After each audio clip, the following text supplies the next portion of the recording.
She still sticks by her inspection of the non-existent genitalia. Which, again, is a crazy detail of the story. If I see a giant monster out in my mom's yard, I'm not going to be like, what's going on with that Right, junk? what's going on down there? But, That's my last priority. I'm Paige. And I'm Megan. And this is Spooky Science Sisters. Hello, you're listening to Spooky Science Sisters, a podcast where we present to you a science-based and probably very giggly discussion on all things strange and unusual. I'd say we are switching it up from aliens to do a cryptid this week, but turns out a lot of people think this cryptid is actually an alien, which might be enough of a clue for some of you to guess that this week we'll be talking about the Chupacabra. Yay! Okay, but before we talk about the Chupacabra, did you guys know that we wrote a book? No way. No way. If you somehow didn't know or forgot, we did write a book, and the name of that book is Spooky Science, Dissecting the Mysteries of Ghosts, Cryptids, Aliens, and Other Oddities. And if you haven't already gotten a copy, you should go get one. And if you have gotten one and read it, we ask that you leave a review because it does a lot for us as little baby authors. It helps us out a lot. So if you've read it, please review it. Yeah, because then other people are like, wow, this is great. I should also get this book. I should also read this book. Unless you hate it, in which case don't review it. No. We can take it. So with that book, we've got a couple upcoming events. Last Friday, we did Kenny Biddle's Friday night live stream. So we will post a link to the YouTube video for that if you haven't seen that yet. And then we've also got a signing event coming up on September 5th at Finch and Fern Company in Sylvania, Ohio.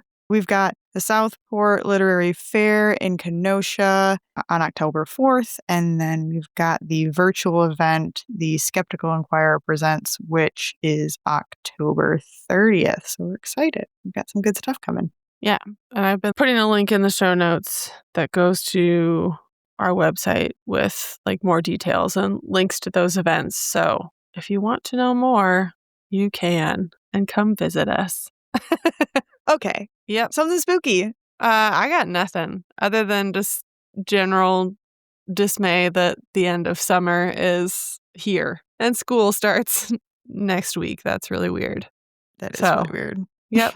Time goes too fast. It's creepy. Yeah, it's crazy. And also, I feel like the weather is changing so fast this year. Oh, yeah, I know. It's downright cold. Like we're getting ready to go up north and like some of the low temperatures are in the high 30s, which is bananas. Yeah, it's a little too early for that. Yeah, it was like, okay, it's fall now. Paige, has anything spooky happened to you? Yeah, the only thing really is maybe over the weekend, but maybe last week sometime, we let Ari, my dog, upstairs with us in bed, which we don't normally do, but every once in a while we treat her to a night in bed. So nice of us. And she's usually pretty good, but I don't know what happened that night. We were like both out. It was like 2:00 in the morning and she just like hops up on all four legs, staring outside like toward the open door of our bedroom and just starts barking her head off. Oh man. And we've no idea why. Neither of us heard anything. And then she just like, after like a minute or so, just kind of like calmed down and laid back down and went back to sleep. So great. That was bizarre. So you got to spend a couple minutes like worrying that somebody was walking around your house or some shit? Oh yeah, I was like convinced somebody was inside of our house. Because of course I was. Yeah. But also, if that was the case, Ari would not be, like you said, your door was open. Our bedroom door was open, yeah. Yeah. She would not just be standing in the doorway barking. Like she would be out there attacking. Oh yeah. She would have fully been sprinted outside of our room. Yeah. I don't know. Yeah. And like, I don't know if I've talked about it before on the podcast, but our dog has like dog epilepsy, which I guess is like just epilepsy, but I don't know. It's not like dog epilepsy. It's just epilepsy. But that's like what she used to do right before she would have a seizure. Like she would have them a lot at night Oh. where she would like start barking and then she would Oh. like go hide before she had it. But nothing else. Just like straight up like up barking and then sleeping. So I don't know what happened, but Well, I didn't sometimes you like it. gotta. Sometimes you have to scream in the middle of the night. Yes. Well, now it's time to get to the main event, which is the Chupacabra. It feels weird that we haven't done this one yet. And I also feel like there were things about it that I was really not expecting. So I'm excited to talk about it. Yeah, I'm surprised we haven't done it either. In fact, like when we first talked about doing it, like sort of thought that maybe we had as like a short and spooky at some Mm-hmm. point, but no. No. Nope. Never. Cool. So, Chupacabra, the word or the name Chupacabra is derived from the Spanish words chuper, which means to suck, and cabra, which means goat. So it's known as like the goat sucker. And Chupacabra is known as this like vampire cryptid, and it's named like specifically for its supposed killing and then draining of the blood of livestock in the Americas. And the way I said that didn't make any sense, but you guys know what I'm saying. Made sense to me. And nowadays, like if you think about the chupacabra, or if you've seen shows or movies about it, most people like describe it or think of it as either this humanoid looking creature or this like hairless, large dog like creature. Which is very funny to me because it's like, well, so it's two completely different animals. Yeah, What did exactly. you picture when you thought Chupacabra before this episode? More like the hairless dog creature thing. Yeah. Yeah. So that was my first big surprise was that it started out as, which we'll talk about, but that it started out as like a humanoid reptilian kind of thing. Yeah.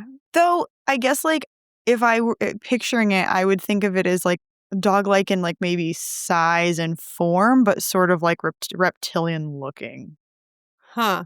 Okay. I don't know. I feel like I've always just thought like it kind of everything I saw kind of looked like a mangy dog. So I don't know. But Okay. anyway, two totally different animals that people normally think of. Although you apparently think of more of a combo of them. Yeah.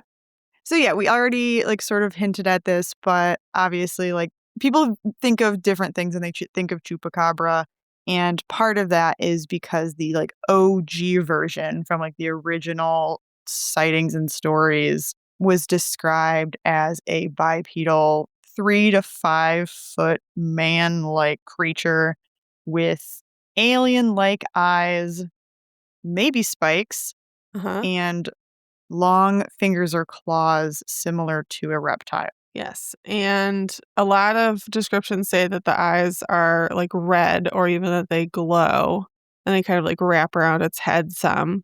And then also saw it described as a combination of a kangaroo because it hopped like one, a gargoyle, and a gray alien, which is just really something. Yeah, well, and like without looking at pictures, Yeah. just those descriptions, like trying to like create that in your head. Tell me that this is not like the most terrifying sounding cryptid Yeah. that we've probably ever talked about. Like Bigfoot's big, but Yeah. like Yeah. this Like that's guy. just that's just a straight up monster.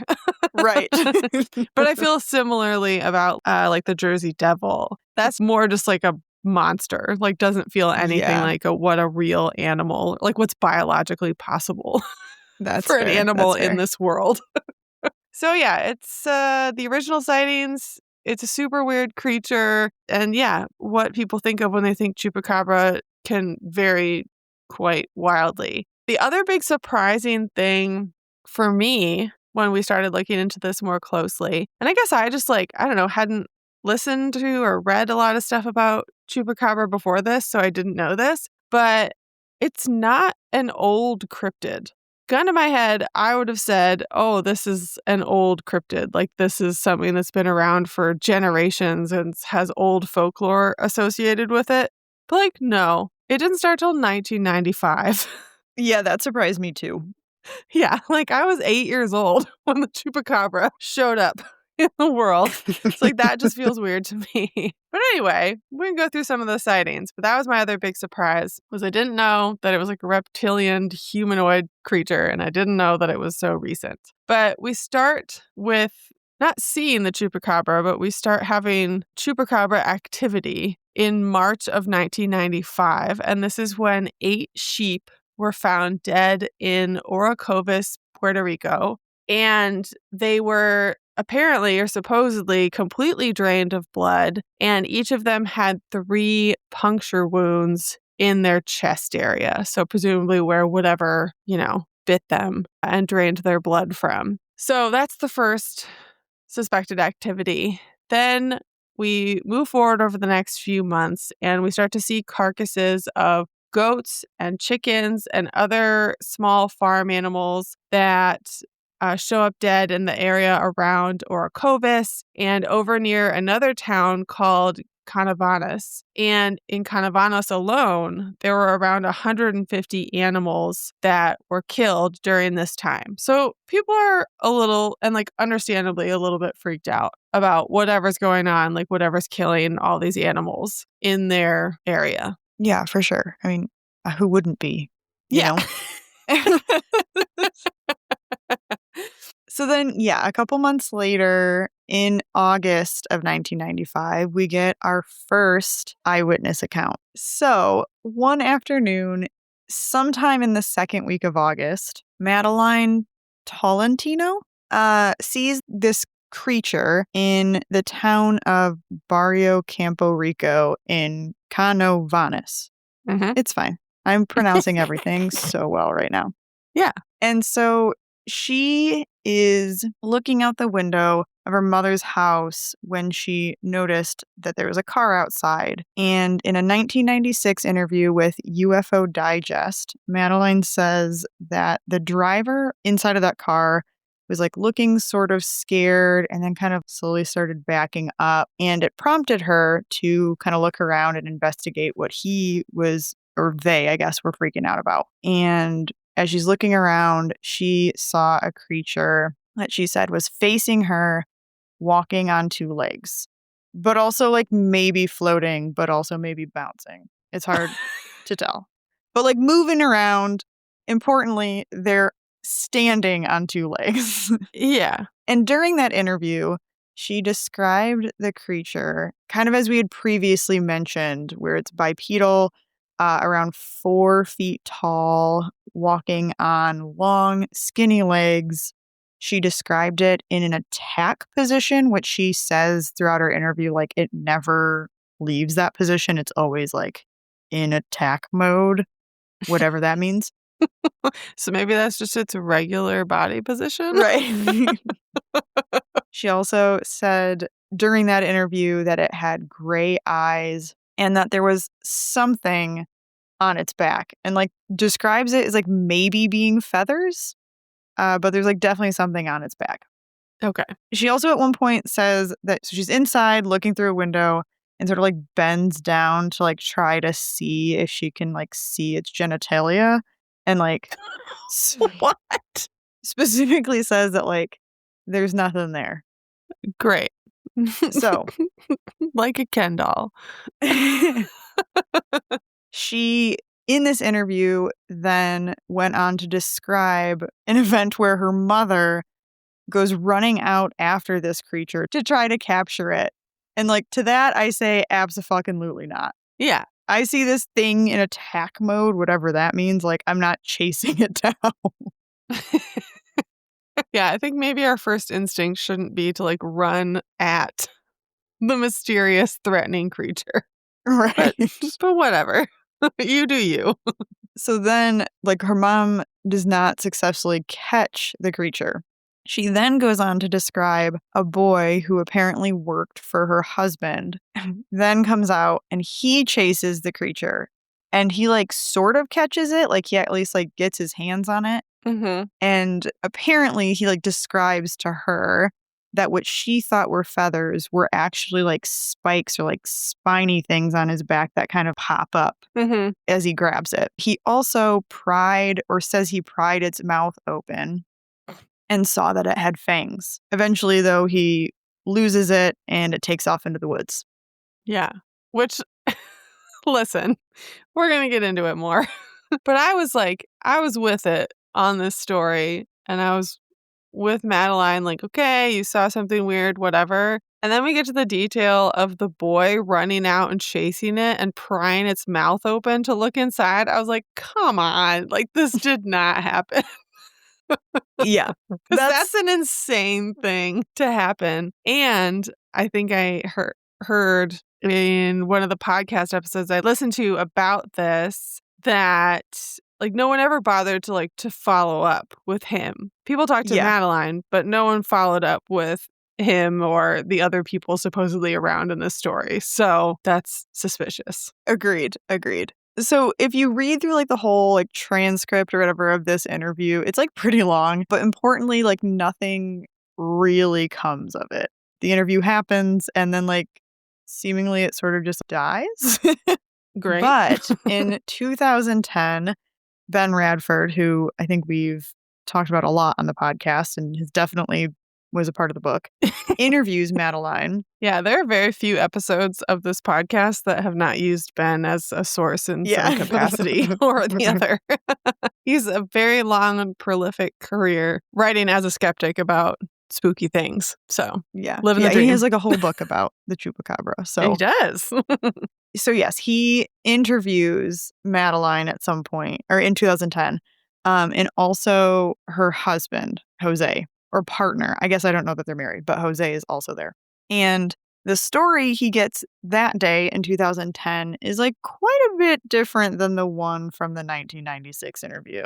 In this interview, in the 2010 one, the monster still sort of floated or moved like a kangaroo, whatever that means. I was going to say, those are two very different motions. Yeah.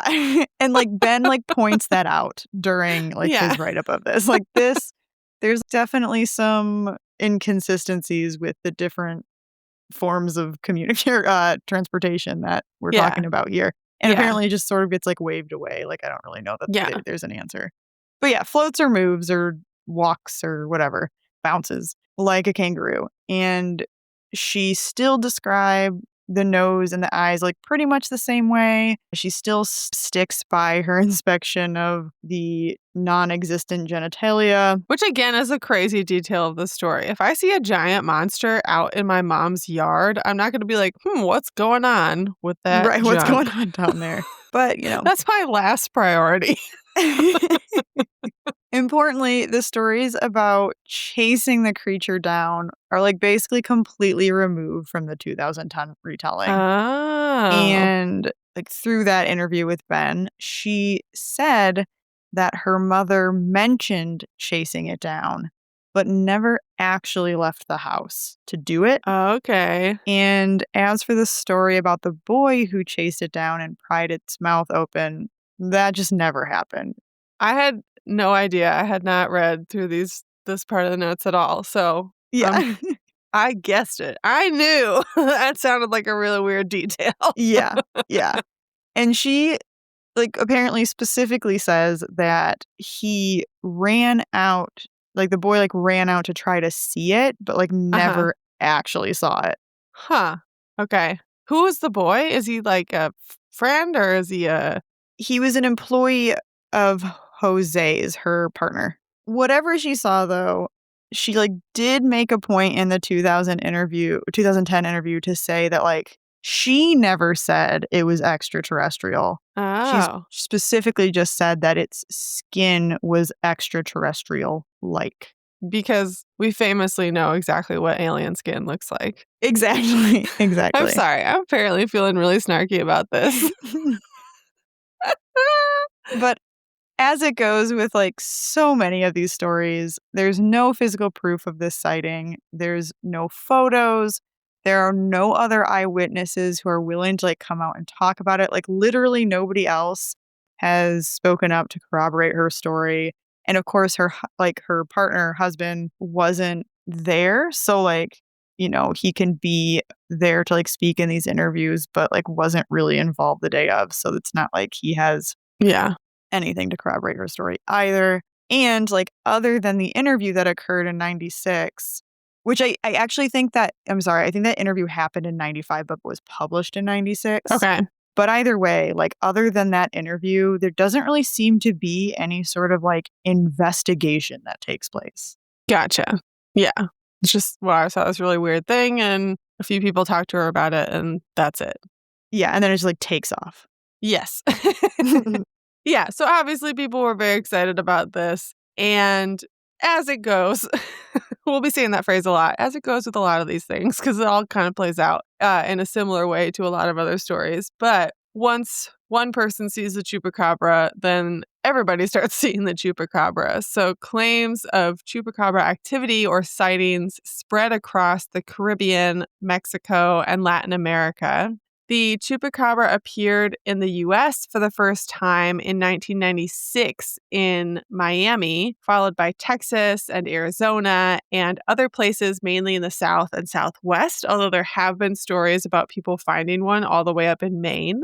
The transition to the United States was likely facilitated by a segment appearing on a popular talk show called Christina, which aired in March 1996 on the Spanish language television network Univision, which is the biggest distributor of Spanish language television in the US. Like 100 million people would have been able to see this. And the host, Christina, who the show is named for, is often described as Spanish language television's Oprah. So she's a big deal, and it makes sense that, you start to get sightings in the US once everybody sees the segment that she does on her show. Sure. And I think even Christina sort of went into the segment and it's with the mayor of one of the cities, I think of Canavanas, so one of the cities where there were the original sightings happened.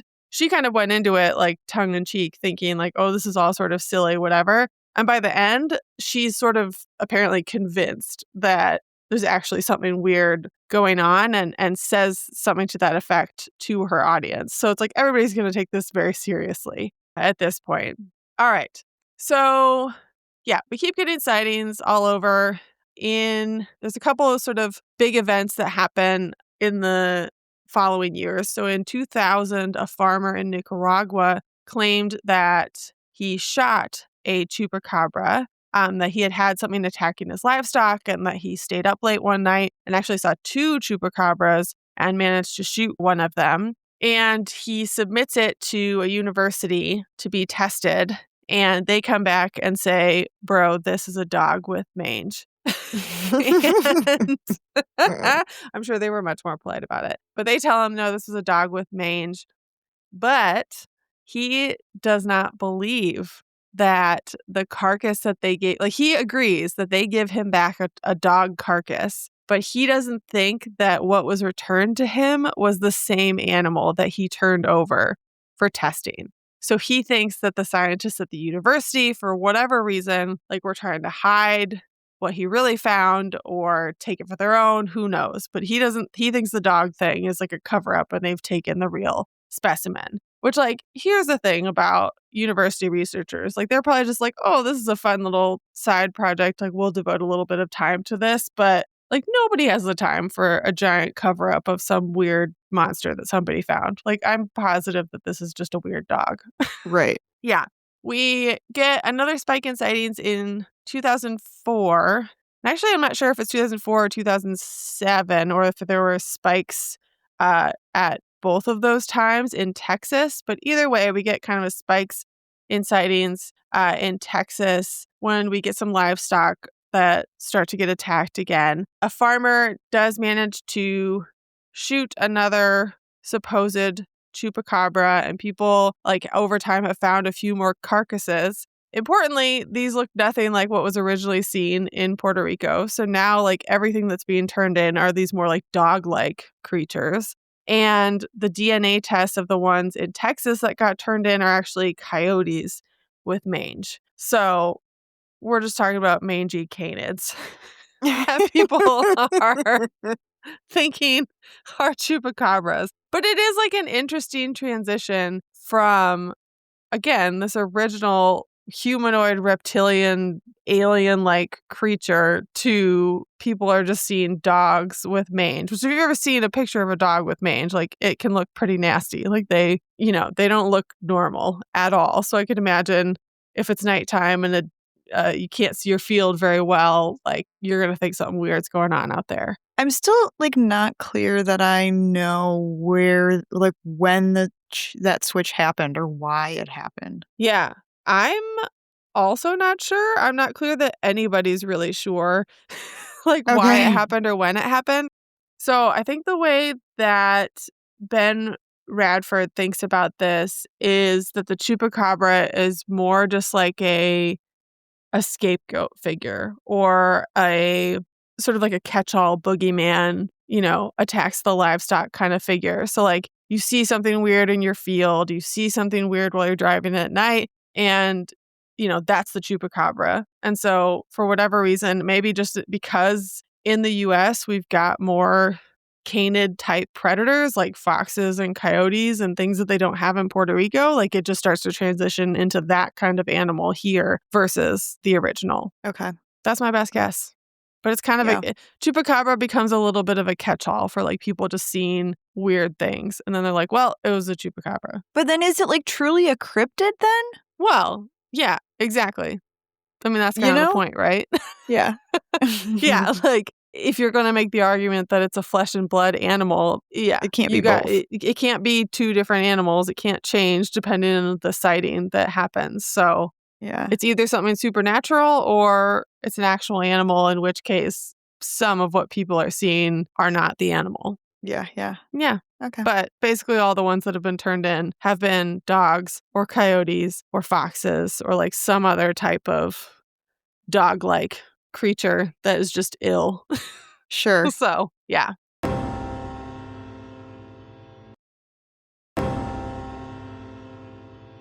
Okay.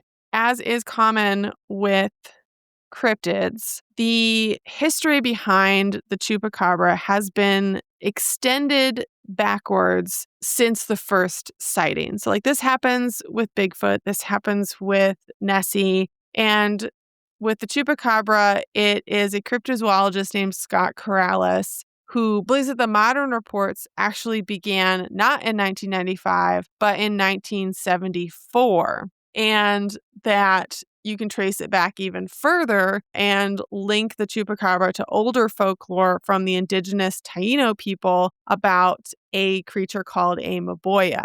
So the 1974 and 1975 settings, the year changes depending on where you look, because of course it does. But this is a creature known as the vampire of Mocha. So this is, again, farm animals that were allegedly drained of blood, found near the town of Mocha, Puerto Rico. And, obviously everyone thinks it's very bizarre. At the time that they were found, because we're sort of in the like satanic panic time, there was some speculation that there was some sort of satanic cult at play. But then Scott Corrales goes back and says like, well, maybe actually this was the chupacabra. And then it shows back up 20 years later in 1995. And then as for the indigenous folklore, so these are the Taino people are indigenous to Puerto Rico and to the Caribbean, but the maboya is a nocturnal sort of negative or evil deity that was capable of destroying crops. And I saw it described as either would seduce or violate women. So that's two very different views on the same action. Not great, but very much a supernatural being and not like an animal running around killing livestock. So I don't know. The connection seems a little bit tenuous to me in that case. Yeah. So long story short, though, I think despite some people saying like, oh, well, it actually started in the 70s and maybe it goes back to this older folklore, I think for a lot of people, the consensus is that the chupacabra wasn't really around until the 1990s. And it was described by cryptozoologist Donald Trull as the, quote, first monster that the internet can call its own, because at this point in time, it was sort of the first time that this type of legend or story about a cryptid could spread so far so fast. And that's partly thanks to the internet. So we're sort of like rapidly developing this new cryptid and new folklore, That's which is kind of kind of cool, cool. though. Yeah. Do you know what year the X-Files episode came out?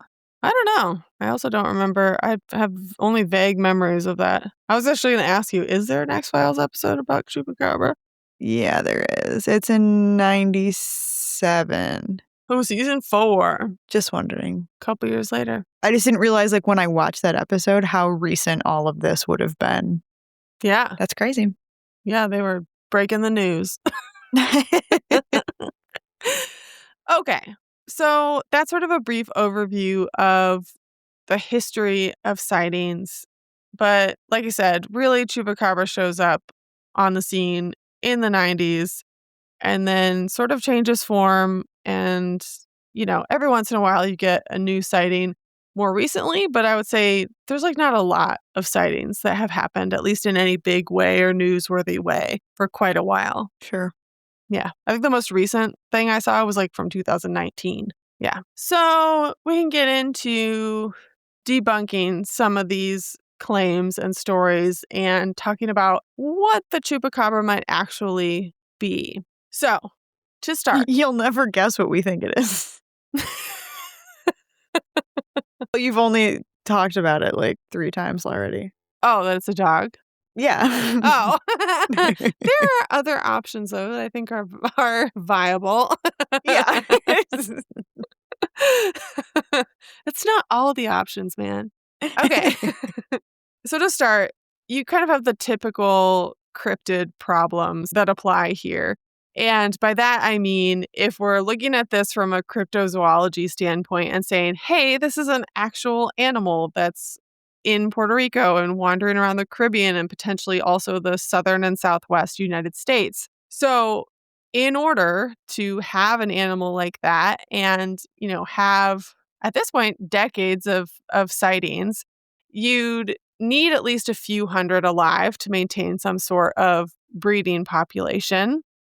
But even in, mainland US or somewhere in Central America or South America, you'd expect to find some kind of evidence of this animal existing. So if you think about a small island like Puerto Rico, it would just be so remarkably hard to hide any evidence of that type of animal if we assume that there has to be more than one, like a population of them. And I mean like in the form of bodies or scat or even a reasonable amount of credible sightings. There's also no fossil evidence of like that type of creature existing on the island. And then you also might expect to see its prey more regularly. Like usually there's like years between stories in this case. So like why the 20-year gap if we say it actually started in 1974 and then we see it again in 1995. The other thing about this that I thought was a little funny is it also seems a little weird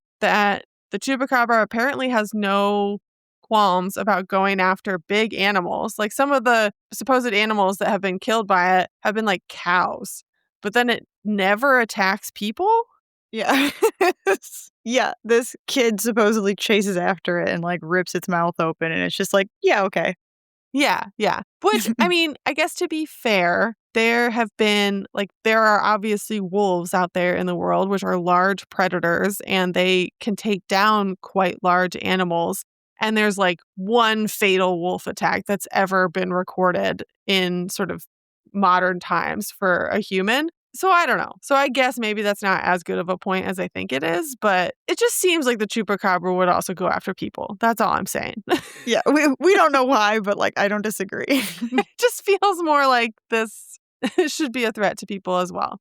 There is a guy that tried to claim that he was attacked by a Chupacabra, but apparently he really just got in a bar fight and didn't want his wife to find out.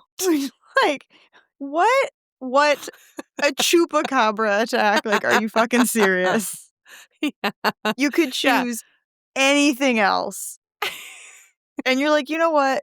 I'm going with Chupacabra attack. Yeah, that would be like in our neck of the woods if Elliot came home one night and, he had like black eye and cuts on his face or whatever. And he's like, oh, yeah, I ran into a Wendigo on the way home from work. My question, though, is like, yeah, where was this guy? Oh, I have no idea. I hope it was somewhere where it at least made some sense. Oh, yeah. Like, I think he was somewhere in the Caribbean or in Latin America. So, Okay. yeah, he just tried to pull a fast one and not admit to his Sure. wife he'd been in a bar fight. You got to respect the commitment to the big lie, I guess.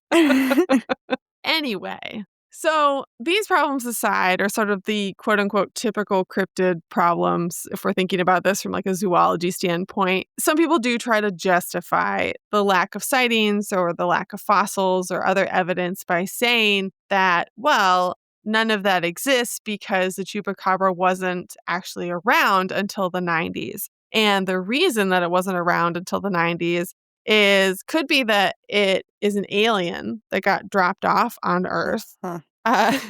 And some people think that it was like an alien pet that they dropped off on Earth. So like, we are not the universe's humane society. But doesn't that make you just feel a little sad for Chupacabra? That makes me sad for Chupacabra. Yeah, if it got abandoned by its alien owners on Earth, it's a bummer. Also, we cannot just anytime it's hard to explain something say, well, it's probably just that an alien dropped it off. Yeah. Like, Or that's that it's an interdimensional being and a Right. portal opens up and that's where it comes out of. Those can't be the only two explanations. They just can't. It just can't be. They're just the ones that are impossible to like come up with any reasonable argument against. Like it's just you're building like the impossible fence for anybody to climb over. Anyway, the other option here is that people think that the chupacabra might have not shown up until the 90s because it was actually a genetic experiment gone wrong that escaped from a top secret government lab, which is more likely than an alien drop off, but Agreed. still unlikely. And again, I say, who is keeping this secret Yeah, 30 years later? right. Exactly. Yeah, so there's some shenanigans trying to get around sort of if this is an animal, here are the problems, whatever. And if we think about sightings of chupacabra, the actual main thing that's going on here, we think, and that I think most skeptics think, is that people are just misidentifying other animals. Yeah. And like, I think we already know that, we do already know that like some of these sightings have just been dogs or like some other canid, like pet dogs or some other canid with mange. We've already talked about that. So likely more of them than what we know are just dogs. I hadn't seen the deformed raccoon theory, Okay. but like you've looked at the photos, yeah, of like what they mean by deformed raccoon. I have not. They actually like I guess I was like, okay. Well, I mean, it's like they're not big enough, and like they don't really look like any of the drawings, but they actually like sort of do when I pulled it up. Yeah, send me what you're talking about. Yeah. The size thing never really bothers me because, which is funny, we just talked about it in respect to like judging the distance to lights in the sky, but just in general, people are not great at judging the size of things when they're surprised or scared. So, Yeah, I mean Yeah. that's fair. so the size difference never really bothers me. That's a raccoon? Yeah, it's a hairless animal, and they say it's presumably a deformed raccoon, Gotcha. and Is it it's dead in that photo? just like one that was caught in Texas, and it was like caught in the 50s. So, Oh, but seeing that, I'm like, okay, if that is a raccoon, which like I could maybe see it if you put some hair on it, yeah. then like I could see how this turns into some of those drawings. Yes. There's for like a sure. little added if it's drama. if it's more like a dog-like creature, then sure. Yes, yeah, obviously not the one like walking around. Yeah. And so I don't know. I I saw that picture and I was like, okay, I can sort of see it. I don't know what I thought about deformed raccoon, but Yeah, I was like, because I was just like, what does deformed raccoon mean? Yeah. you know? Yeah, but I totally see it with that picture. Yeah. Okay, so there are a few other ones. Apparently, there was a sample, and I don't know much more about this other than this brief description. But apparently, one of the samples that has been turned in as like, "Hey, I found a chupacabra body," or like recovered one or whatever, it just turned out to be a fish. It's like, how? I don't know. I've like tried Googling chupacabra fish and didn't get super far, but and like sort of ran out of time. But like, how does that happen? I do. Uh, I don't know. I don't know. I don't know. But anyway, one of the samples was just a fish, not a dog or anything that seems like it would make any sense. It was a fish. Wait, is chupacabra a fish? I don't know.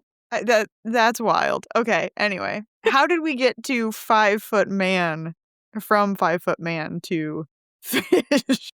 Yeah, my best guess is that somebody found like some weird carcass washed up on a beach somewhere that was really messed up and thought that it was, I guess, a chupacabra. I don't know.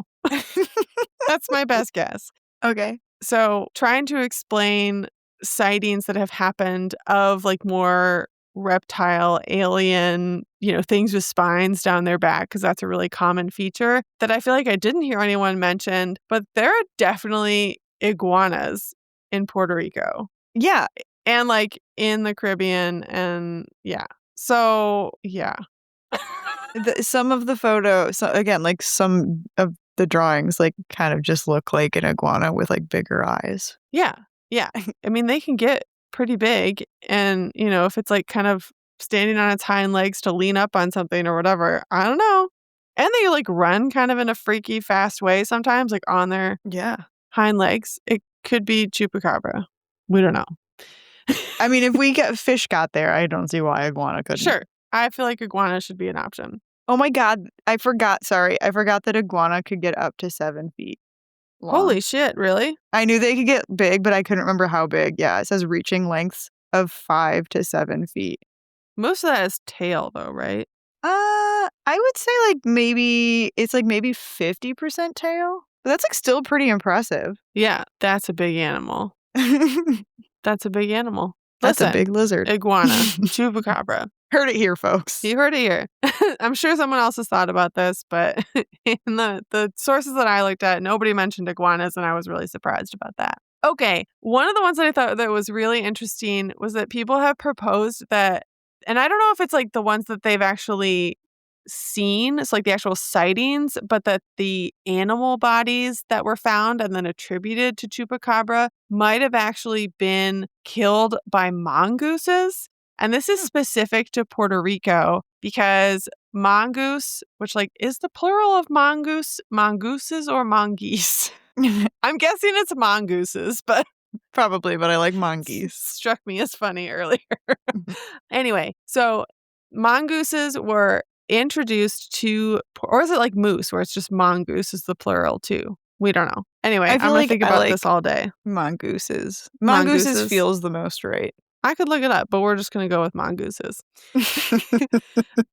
So they were introduced to Puerto Rico to control rats on sugarcane plantations. So they are now an invasive species. And mongoose are primarily carnivorous, although it is worth pointing out that they usually go for much smaller prey than what's been claimed for the chupacabra. Although a lot of chupacabra victims, I don't know what you call them, animals that have gotten eaten have been chickens, and like that would very much make sense for a mongoose. But what people have proposed, though, is that the quote unquote chupacabra spikes in animal killings could be occurring at times when rats ran scarce on the island.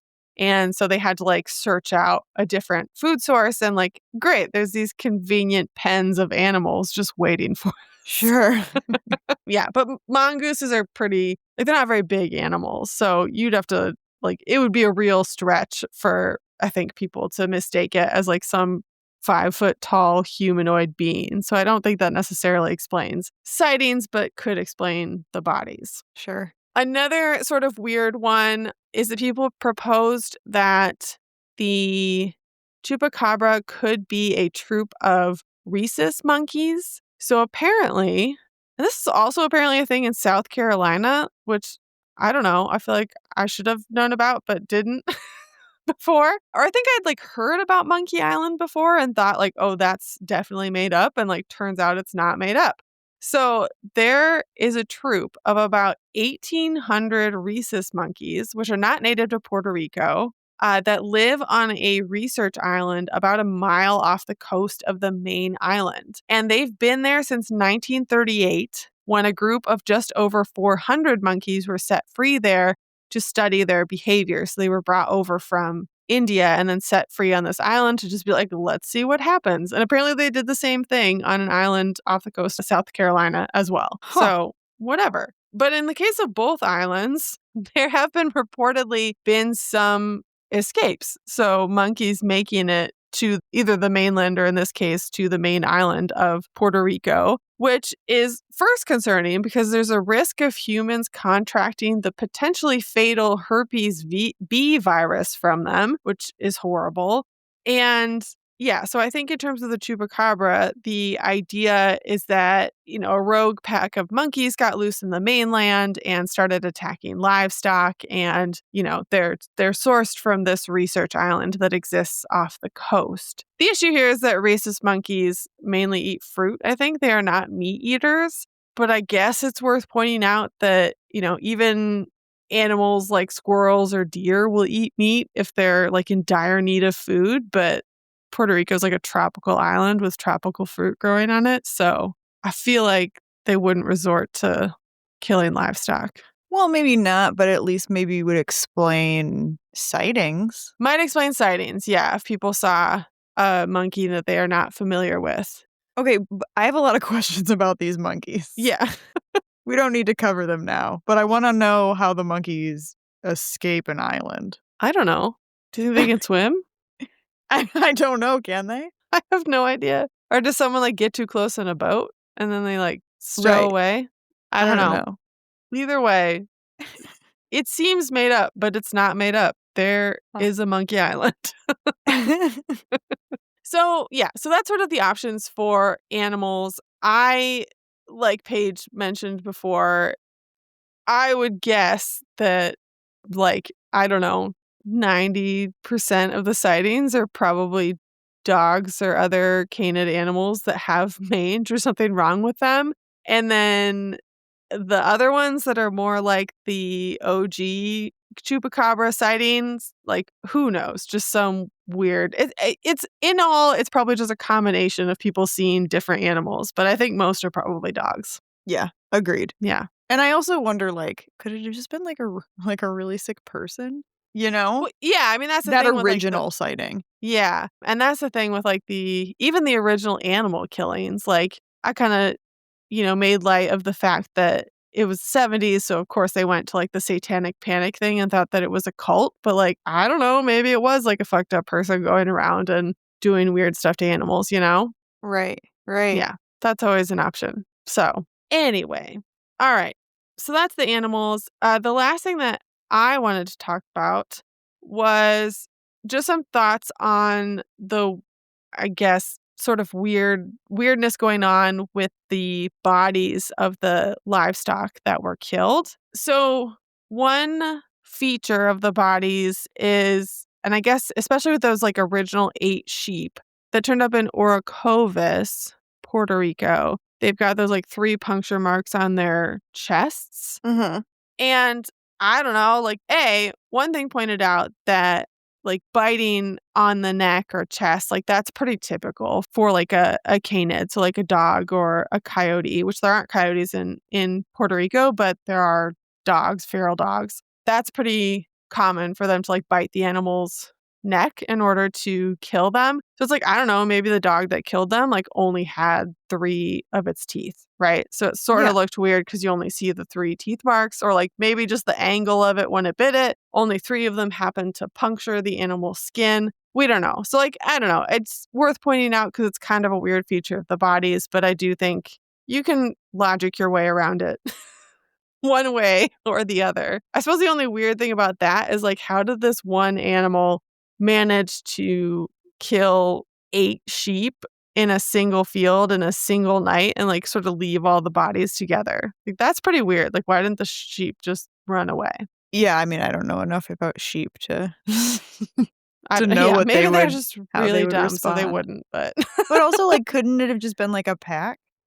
yeah, well, yeah, fair enough. Could have been a pack of dogs. And I I don't suppose, know, like, man. they would all have to bite the exact same way for that 3 puncture mark. Yeah, but But, like, I don't know. who knows if that detail is sort of apocryphal anyway, right? Like, Sure. who knows if they actually all had these like perfect 3 puncture marks in their neck. So, yeah. Anyway, so that was my thoughts on that. The other thing is that most of the stories say that these animals were left completely drained of blood, and like that's so spooky and weird and like cattle mutilation-y. But it doesn't seem like most people who own these animals or recover these animals do any sort of necropsy to confirm the lack of blood. And the ones that have been done have had like a normal amount of blood still in their bodies. So yeah, so Good. this who knows why people are saying that they don't have blood. My best guess is like it might be that people just sort of underestimate how much blood is going to like or how much or how quickly blood is going to congeal as an animal, sits there after it dies, and then they think like, "Oh, it doesn't have any blood left," because like fresh red blood doesn't come pouring out if they like cut Right. into the animal to try and see what's up. But yeah, I don't know. Again, it's a weird feature that everybody points to and like kind of makes it seem like, oh, there's no animals that do this. This is so weird. But it's like, yeah, but did they really not have any blood? Because it doesn't seem like anybody checked. Also, like, maybe I'm wrong here, but isn't that, like, sort of a weird thing to check for in the first place? Yeah, Or, like, people just seeing that there's a bite mark and they're not seeing any, like, blood actively coming or pools of blood, and so they just assume, like, there's no blood. I guess so. You know? Like, I don't know, it was just, like, my first instinct wouldn't be just like, "Alright, let's go see if there's any blood left in there." Yeah, I don't know. Chupacabra. Uh, yeah, so then the last thing I wanted to mention, to take it back to Madeline Tolentino and her sighting. So Ben Radford makes a point to mention that Tolentino's original eyewitness account is shockingly similar to the creature in the 1995 movie Species. And she, of course, had recently seen the movie.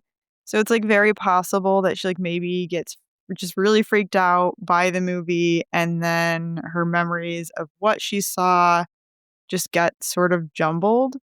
Yeah. Um, but I also read that she mentions this in her 1996 interviews. Like Ben points it out, but like she also talks about it in that interview.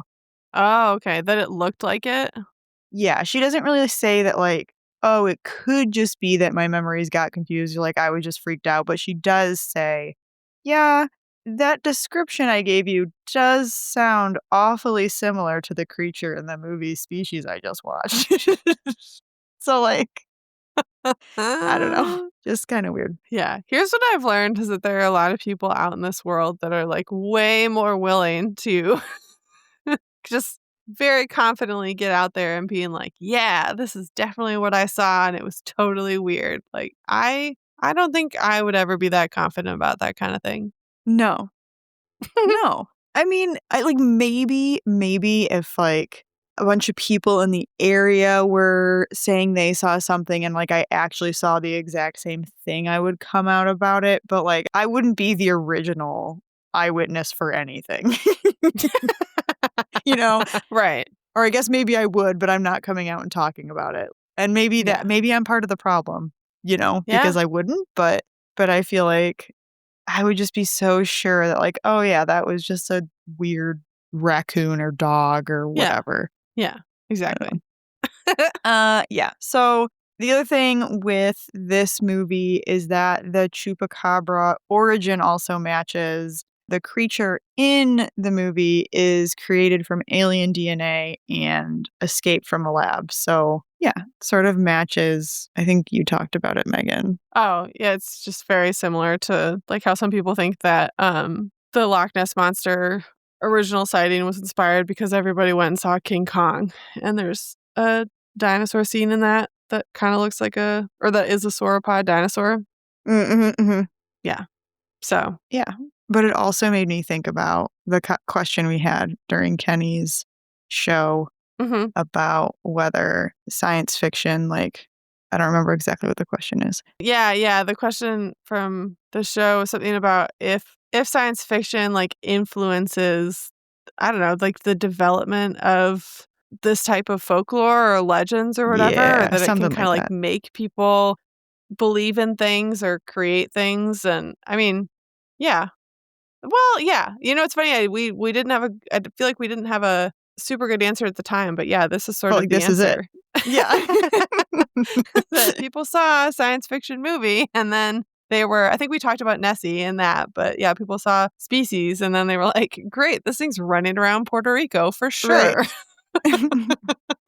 So yeah, I don't know. I saw that and that's like the first thing I thought of was that question. Yeah. But it's also the same thing see now I'm never good on my feet. I always think about things after the fact. But after Nope came out, people were posting videos of clouds and they were like, there's no shadow beneath this cloud. And it's like, yeah, because the shadow is behind you in the opposite direction of you're facing with the camera. And they were like, it's an alien ship. It's concealing something. And I was like, oh my God. I don't remember that at Okay. all. Well, there were definitely some TikTok videos about it. And I was like, are you kidding me right now? Like, this is just the plot of the movie. It's not a real thing. Well, there's the answer if whoever asked that question is Yeah. listening to this Yeah. episode. Okay, well, I think that wraps up our Chupacabra episode. If you liked this episode, hit subscribe and share with a friend. Check the show notes for links to all of our social media accounts, our Discord server, and Patreon. If you have any questions about previous topics or ideas for future episodes, email us at thesisters@spookysciencesisters.com. As always, thank you for listening and stay spooky. Spooky Science Sisters is a proud member of the Evergreen Podcasts Network. For more information or to check out other shows, please visit evergreenpodcasts.com.